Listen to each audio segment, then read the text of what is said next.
Great, you're on. Hello, dear. I want to talk about today different mental states of learning and performing. Different mental states involved in learning and performing. I taught a guy this morning who he's a very organized guy, or he's a very gentle guy, and he likes to be very organized. And he likes to have all the information, or he needs to have all the information that is available for him to understand lined up. So if he makes a mistake, he needs to know where the mistake is and what the mistake is, which is logical. That makes sense, doesn't it? So we have to kind of install the different elements separately so he can identify what element is missing or at risk or in need of attention. And he brought in quite a complicated piece. You've got 2s over 3s, and it just had some kind of rhythmical things going on. And the melody and the bass line had to be, the right hand and left hand had to be synchronized in quite sophisticated ways for the level that he's at. And it was almost, in my mind, it was better for him to just feel it because he was familiar with the melody than to break it down technically and mathematically and fill his head with details to be burdened with details. That's what I thought, In the end, we got there in the end. We found a strategy, the beginnings of a strategy that will relate to how familiar he is with the tune, because he knows the tune. And we're just bringing in easier versions of the rhythm in the left hand, the accompaniment to support the tune. Anyway, doesn't matter. Basically, you can see I'm still thinking about it. Basically, he needed this information he needed to install this information very, very gently. No, and I working with the metronome, that was more disturbing. Just get upping the tempo, just very, very gradually, like imperceptibly, and it would affect his kind of his nervous system. People. There's a certain amount of pressure needed, and a certain amount of kind of challenge required, but not so much that you feel like you can't do it, or you feel like it's too much, or you get overloaded. So that was really interesting for me to see, because he was more than capable of playing what was in front of him on the page, but his concerns overrode his ability to play. He was concerned about what the information was getting in the way of him just playing it. And that's okay for someone who's at the beginning of their kind of piano journey. It's understandable. But it really made me think about immersion, being immersed in something, and know how well you know a tune before you learn it. How you can break down those elements of a tune, what information can be copy and pasted so you don't have to think about it again. How to enjoy it as you go along, how to enjoy the process of learning as you work through the piece, as opposed to, I'm not going to enjoy this until I can play the whole piece, which is often a lot of people's approach when they want to attain something, achieve the piece. And I really wanted to help him enjoy the feeling of getting that and to kind of house the feeling of getting it. It's manifesting, it's coming, you know what I mean? It's coming through, And I realised it's quite interesting energy to kind of a journey to go through, wanting to play a piece, being familiar with it, being familiar with how great musicians play it or other musicians play it, knowing that you can't play it but you want to play it. What you're prepared to invest to get from the not being able to play it to playing it. And for myself, I realised that there's I always thought it was just A to B. You can't play it, then you can play it. And I've learned, it's taken me a while to learn or to process, even though I knew on some level that once you've gone from can't play it to play it, you've got to then play it in so it becomes part of you, and you can retrieve it automatically. And I find it very exciting learning new things, and it suits my ego to say that I can now play new things. But then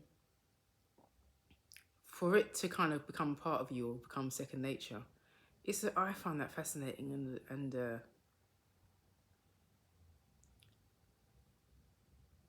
it's amalgamation or the joining. You're joining it. There's a joining there that is quite unique, and just comes through repetition and playing it in different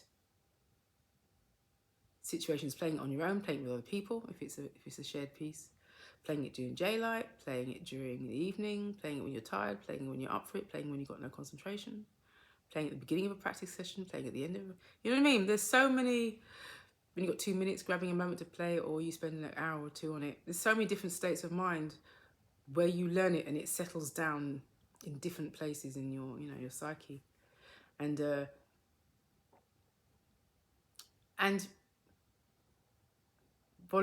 playing it voluntarily, practicing it willingly with excitement as well as intention. This is different from learning it for a gig or learning it for a session or learning it for a reason. Playing it because you really enjoy it, or learning it because you really enjoy it and you're intrigued by it and you're inspired by it, or there's something about it. There's an interval or a chord change or groove or whatever it is. You know what I mean? And now I'm somebody who I get an earworm and I'm on it for days, weeks, whatever. But that's part of I think that's part of the ADHD as well. You can sit on something for ages. You can just stay with something for ages, and you can repeat it for a long time per session. You can repeat a phrase or a section and hypnotize yourself almost. Going to a different kind of altered state, which I find really useful, especially with tricky passages that you need to repeat and loop just to kind of embed it in your system. So I find that lucky thing, and maybe lots of musicians have that. Musicians diagnosed and undiagnosed, or self-diagnosed. Maybe they have it anyway, and they use that as a tool. I wouldn't imagine in any way that I'm the only one who has that, but I definitely use that. And I try with all my students to encourage them to repeat, and for some it's agonizing. If you give them a number of repetitions, generally the response is like, oh. And so I might give them 20 repetitions knowing that I'm going to try and get 25 out of them one way or another. Some people only get to 10 and they start to resist, or the equivalent. You have to gauge what other people can take or how much breaks they need. And I remember conversations of repeating things and then taking a break to let the brain digest. So not doing that kind of or robotic repetition. But I love that robot. But I'm aware that it's good. You actually have to just breathe and just stop and let the neurons do their work, So I think about that as well. For some people, that's the combination of those things. So with this guy, we did a lot of repetition and we went into a couple of meditative states. It was so lovely. Until what you're playing, even though it's correct, sound a bit distorted, or starts to morph, or kind of it starts to sound a bit odd because you're repeating, but you're kind of something's expanding. It was great, and it was great to put him in that state because the grounding of it really was pleasant for him, and for him to be playing music in that kind of grounded state was not, as opposed to a kind of slightly heightened, slightly wired state. When you really want to get something, sometimes your desire to get it can just be too spiky. It can be a bit too edgy, too kind of textured, and you need to kind of flatten yourself to kind of be receptive in a way. Do you know what I mean? Or to be absorbing of the information. So it was nice to spend time with him and doing that, and just to hold the space. It's holding the space for someone to think calmly, and to be okay with repeating, and not just to get something and say, I've got it now, and then go off into the next thing, and then they come back, they can't remember it. And so it's about making things easy to retrieve. Or become familiar enough that if you do make a mistake, you can tell where the mistake is and what kind of mistake is and how you can fix it, as opposed to what happened, where did it happen, which hand was it, why. You know what I mean? So that was good work. So that's practicing. Absorbing, being receptive, immersion. I was thinking about the difference between busking, especially this is on the fiddle now, so that was the piano, this is on the fiddle. I was talking to Nan about playing loudly, and Simoon and a couple of other people about projecting in an outside environment, you know, over a crowd. It takes a lot of energy and power and kind of, I suspect, I don't think I'm wrong. I don't think I'm wrong. I suspect accuracy. If you're accurate in rhythm and intonation, then it will pierce through, because that's the beauty of accuracy. It's so legitimate that it carries. So we know that form, you know, aesthetics, but you know, accuracy is not my strong point. I can be, but I prefer just sheer willpower and just pushing it out and just going for it. And not everybody likes that, and not everybody can go for that. And some people can. It can be infectious, and sometimes it can just be a bit distressing for people because there's nothing. It's not anchored as such. It's just driven. But that's me operating from a kind of survivalist mindset. And I'm only learning now to go from survivalist to kind of just existing in a very kind of contained, not passive state, but in a kind of, again, grounded state, and looking at how to work in things consciously relaxed. I know it's good to relax, and I know it's good to take your time to work on things and to work up incrementally and stages and small chunks and stuff. I understand intellectually, but my spirit and my system has operated from a survivalist dynamic up until probably this year. So it's this year I'm learning, all right, actually I can install information very compassionately and lovingly and gently and systematically and calmly, and it can actually sit better and be easily. There's not so much percentage loss between each practice session, and there's a higher percentage of success rate in the performing situation. But yeah, but the pushing it, just pushing out, playing the violin and just pushing out that energy in a live setting, I've become aware of that energy, where that kind of fiery energy is located in the body. And when you're at home practicing, you don't tend to call that energy up. I don't tend to call that energy up in order to practice those pieces that need to be performed with that energy, because it's quite primal for me, and it's not careful, and it's quite raw, and I like that. Do you know what I mean? I like that, especially on the violin, when you have to spend a lot of time refining things and going against natural movements, or trying to bring natural movements into unnatural requirements. Positionings and movements of the fingers and the arms and the elbows and all the joints and the choreography of the upper body and the lower body as well. So I was thinking about my access to that kind of primal, that energy, versus the accuracy and the kind of being toned, muscular, having a toned hand and having toned form and match fit. Do you know what I mean? Through years of kind of dedicated focus practice. So because I haven't done that, so I'm not quite sure. I mean, the assurity, what's that word? The self-assuredness, whatever it is, of knowing that you've done all your scales and you've done all your etudes and all those kind of things and studies, and So you've got things in your hand. I wonder what it is to feel to utilize those things when they're kind of deep in the hand and deep in the mind,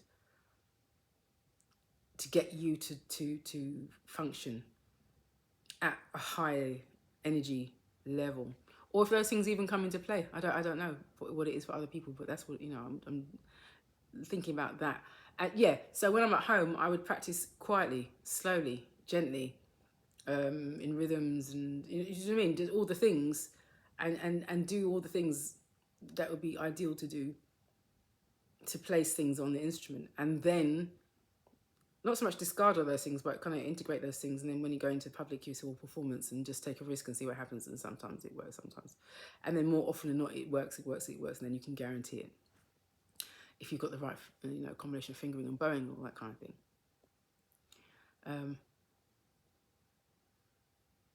But there's a lot of risk involved, and trial and error. It's very kind of scientific. You know, did that work? Does that work?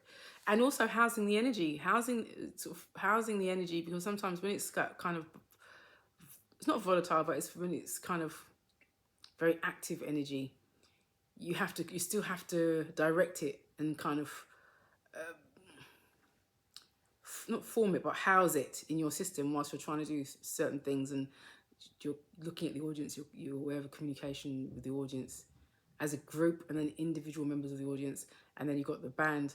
And I tend to let the band just get on with it, the other players, because they know what they're doing, and I'm not so much looking at the other players, and you know, which can be helpful and can be great for the audience, but I just know they know what they're doing. And the worst happens is I make a musical choice and I don't communicate it properly, then they don't know what I'm doing, and that's my fault.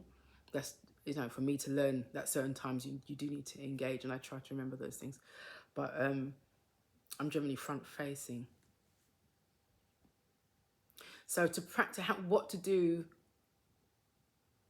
how to practice. I mean, there's some physical things you can do to build strength and accuracy and speed and power and whatever. And then there's some, I notice with certain players, is they've got a lovely grounding and their sound. Is it their tone or their sound? Perhaps their tone or the kind of the thickness of the note is thick. Do you know what I mean? On the violin, I can't explain it. That's the word that comes to mind. A kind of it's in the instrument. It's not surface at all. The sound is very, I'm sure the sound wave would be really pleasingly even, you know, from the beginning of the note to the end of the note, you know, even, you know, and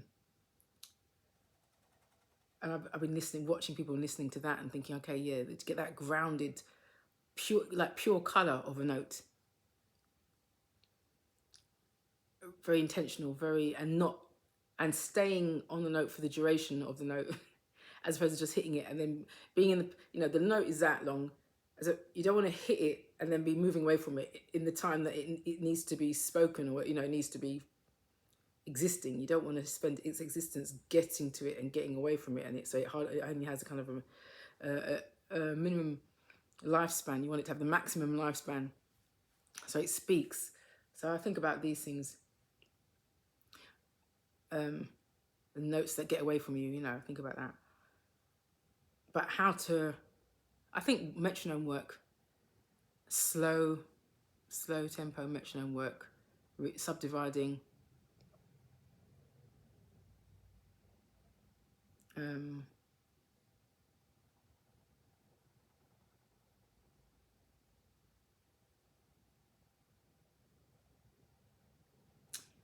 trying to be present whilst it's happening. It's a strange thing, being mentally present. Sometimes when you're really present, when you're playing a fast piece, it feels like it's going slowly, or it doesn't feel like it's going at the same speed as your presence of mind. So you can kind of witness it. That needs a kind of strength sometimes, and sometimes it's just a state of mind. But definitely some kind of immersion in the sensory experience of what it feels like on the instrument, and the kind of psychic or spiritual experience, or the kind of internal experience of the marriage of the notes on the page, the sound of the notes, the familiarity. I mean, you're constantly cross-referencing all these things. There's so much alchemy going on. I just find it incredible. There's so much going on. and then the emotion of the piece, and whether it's got a little, you know what I mean, it's got a little bit of energy, and what's happening in your body. I don't know. And sometimes just overriding, pushing yourself a bit and overriding the uncomfortableness because of the energy of it. So coming back to my lovely student this morning, and just being very gentle with introducing different ways to approach the same piece without overloading with information, and just seeing the appreciation for just small bits of information that he can add to build a kind of the architecture of understanding. Is that a phrase? Of what he's working with in different dimensions. And I feel like I'm just sort of jumping and just just have a Scrabble, like I'm not fond of the idea of just jumping in a pool and just swimming, just moving your arms and hoping. But I'm kind of like that with music. If you can get away with it.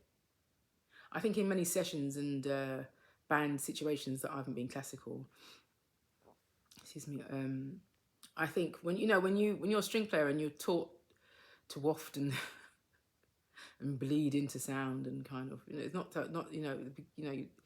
especially at the beginning, and you get into bad habits of not starting at the front of a note and not finishing at the end of a note. It doesn't really matter, someone else will do it, if you're in a group. If you're not kind of hygienic in that way or clinical in that way. And then you go into band with other musics and you hear how they treat notes, or how they treat rhythm, or how they treat groove. And you invariably have got something pleasant and classical written over these things, or pleasant and maybe groovy. It might even be with the drums and the bass or whatever. It might even have some syncopation. But generally, string lines are string lines, and they're generally melodic, and they're generally kind of pleasant enough and classical, in like the fusion of the overlay of like classical sounding or melodic, linear, lyrical sounding things over, laid on top of things or underneath things. So sorry.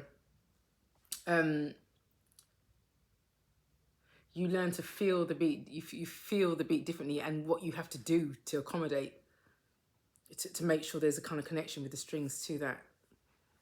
That's a whole new learning, So that was the 90s for me. Going to studio and joining other bands and jazz and funk and pop and all that kind of thing, and just feeling how different things were to classical music, and how they sat differently, and what you had to do. You have to really kind of wrestle it on your instrument, because it's so used to, especially the bow and the nature of it. This is so amorphous. It's so much kind of like, it's so kind of free floating, abstract weirdness about learning classical music on the violin. Concepts that you have to kind of, it's just so strange. It's just so strange. So to quantize things is just a bit odd, but necessary, obviously, in certain situations. But it's difficult to practice certain situations in isolation. It's like, that's it. So immersion is like, you need to be immersed or witnessing other instruments or other musicians in the same sound vortex and experiencing it. So it's definitely osmosis, definitely a kind of passive, getting the gestalt, getting the general thing of what's going on, and seeing what you can, what you can pick up on the air. That's been a massive learning, and outside of classical music, and then bringing that back into the classical kind of environment. What do I mean by that? And trying to pick up on other people's strategies. And you can ask people and they can tell you, but sometimes people don't really want to talk about what they do, or, they just happen to be able to do it, or this is after years of doing more complicated pieces. And so for having learned more complicated pieces, to play the pieces that we do at busking, for example, it's a walk in park. It doesn't require any thought for a lot of players. I'm just like, yeah, it does.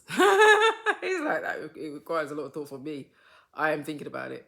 I need to, especially coming from viola playing, essentially, which is so kind of functional and kind of mechanistic, you know, soft beats or whatever it is, or long notes.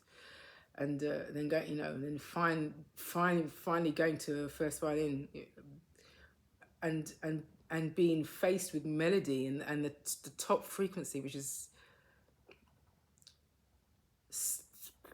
still quite surreal.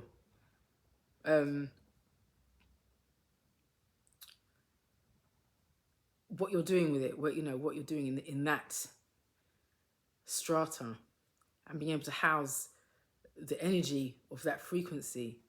You know, you almost have to build, you have to tune your system in to be able to operate in that those kind of upper frequencies. And that, I think that just takes time over years to kind of be comfortable with those tones, those sounds. So then, you know, if you've been working towards making a sweet sound, you know, a sweet violin sound or a pleasant violin sound, and your concept of playing is all around pleasantness and beauty, which is not a bad thing, obviously. I think there's a lot of joy in ugliness and just scraping and just bashing the instrument around. But I mean, I've done a lot of free jazz, so I've had the pleasure and I've had the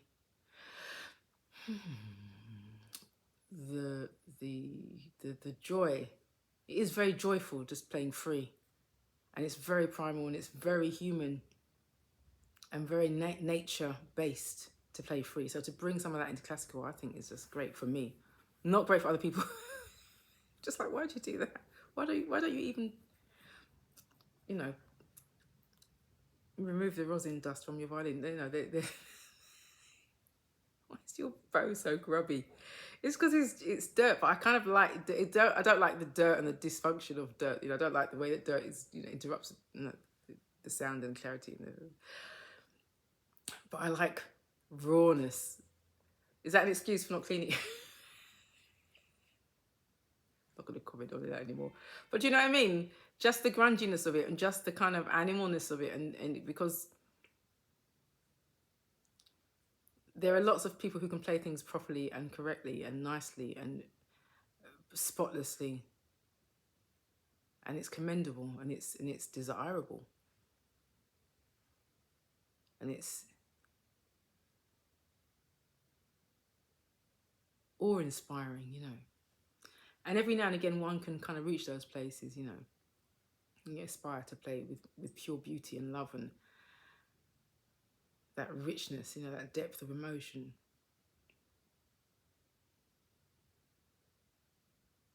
But that's not the only beauty, is it? That's not the only state of not joyful beauty, but kind of natural beauty. You know, there's a natural beauty in not mistakes as such, but in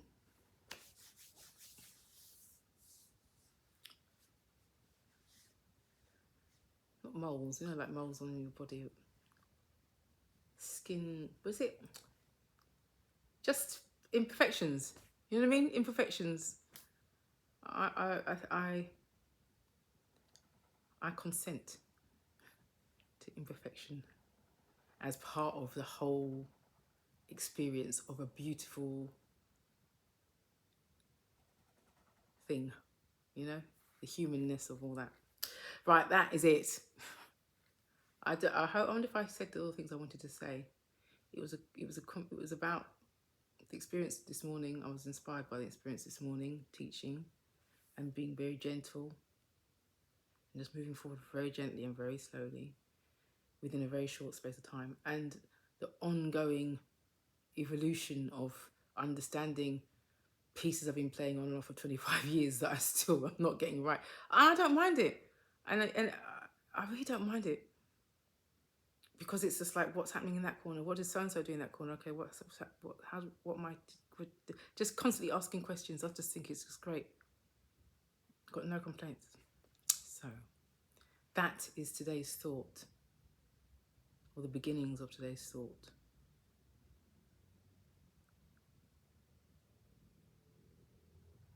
There's more. It's on the periphery, but that's where I'm at.